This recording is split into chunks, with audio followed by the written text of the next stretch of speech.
Hello everybody, this is the Hungry House Husband back again with a treat. Today I have chicken and dumplings, or what's better known as redneck penicillin. So let's go over what we're going to need. So for this recipe, we're going to need 4 cups chicken broth, 4 cups of water, 2 to 3 chicken thighs. I use thighs, you can use breasts. It's a lower fat option for you.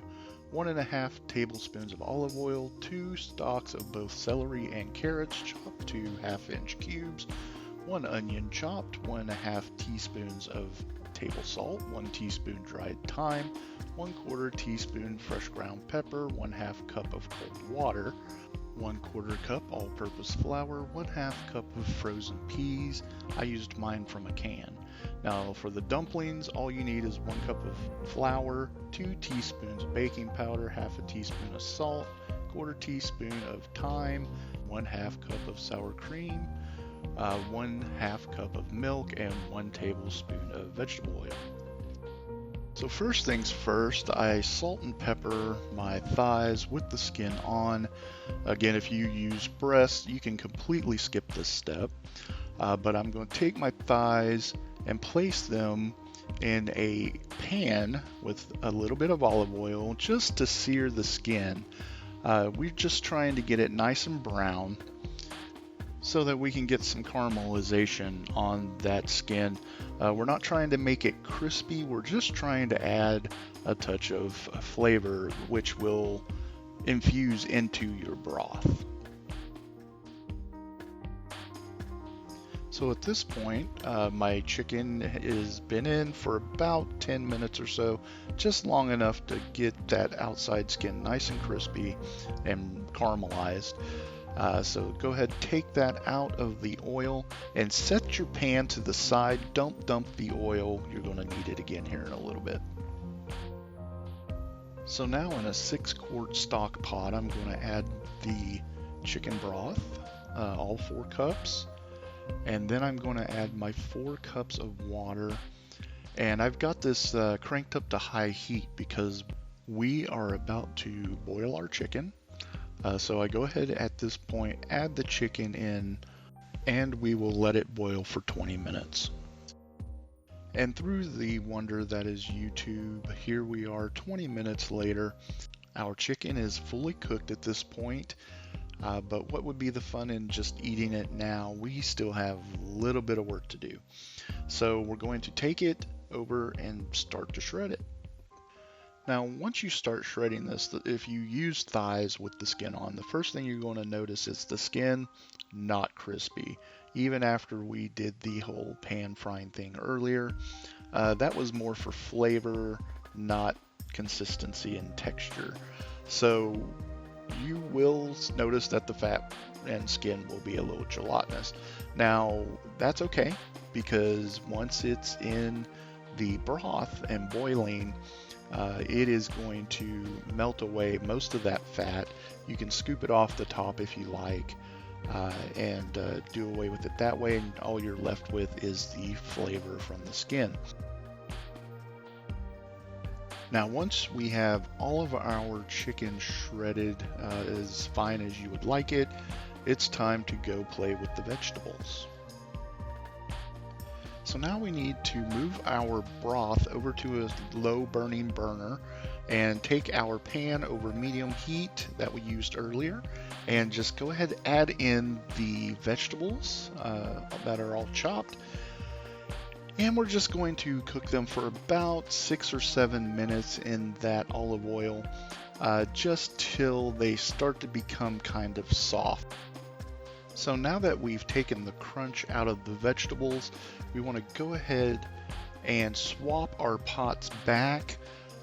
Move your broth back to your medium burner and let it get hot again while we add the vegetables. Be sure not to splash, because that broth was still on low. It's going to have some heat still, just kind of better safe than sorry. And once they're all in, go ahead and give it a good stir. Make sure everything gets nice and combined. Now that we've got it back to starting to boil, we want to go ahead and start adding the spices, the salt, the thyme,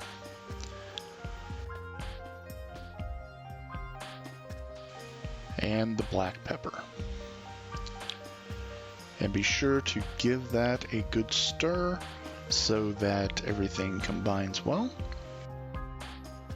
Now this part is just for consistency of the broth.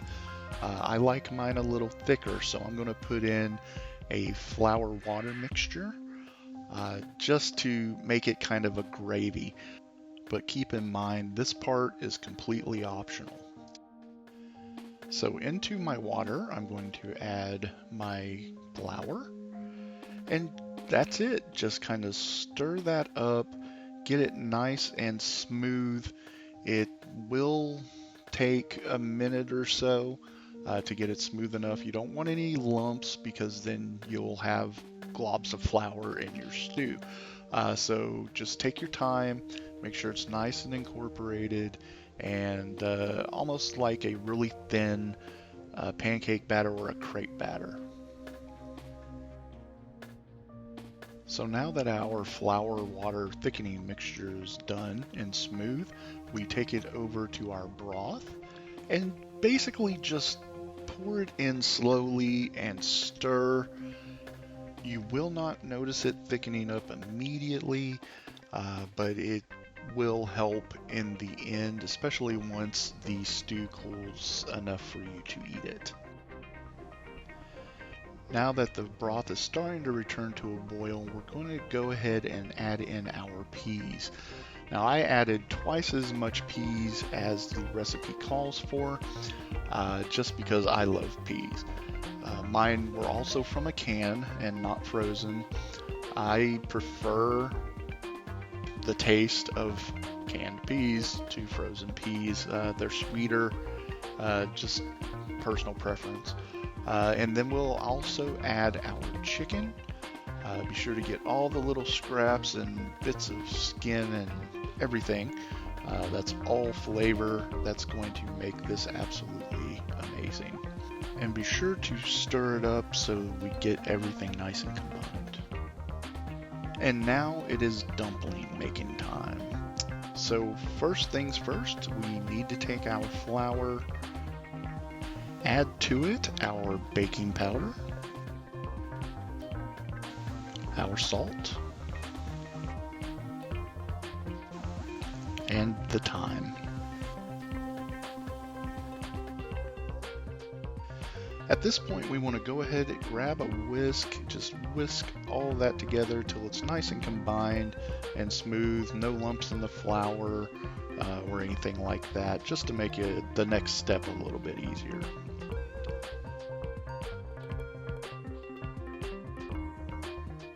Now for the wet ingredients, we want a half cup of sour cream, and we will add to that the milk,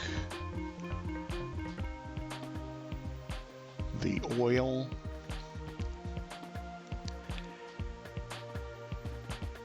and just give that a good stir with the fork until it is nice and smooth and as combined and lump free as you can possibly make it, because now we are about to add it to the dry ingredients. Now at this point it's time to make some magic, so we're going to add the wet ingredients to the dry ingredients and just give it a really good stir. Now I use a whisk here, but in hindsight I would much rather use a spoon. I just wasn't thinking that it would get that thick. It does get thick. You can see here it will cling inside the whisk. So go ahead, use a spoon. You're going to need one for the next step anyway, so why not just cut out the middleman.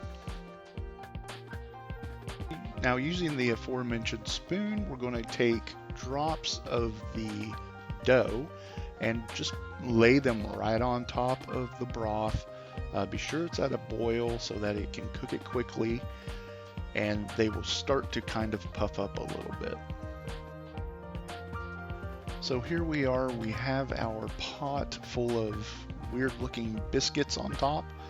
Go ahead, give it a stir, break up those clumps of dumpling, and you will notice that they will break up into a not so even shape, but they will still kind of cling together a little bit.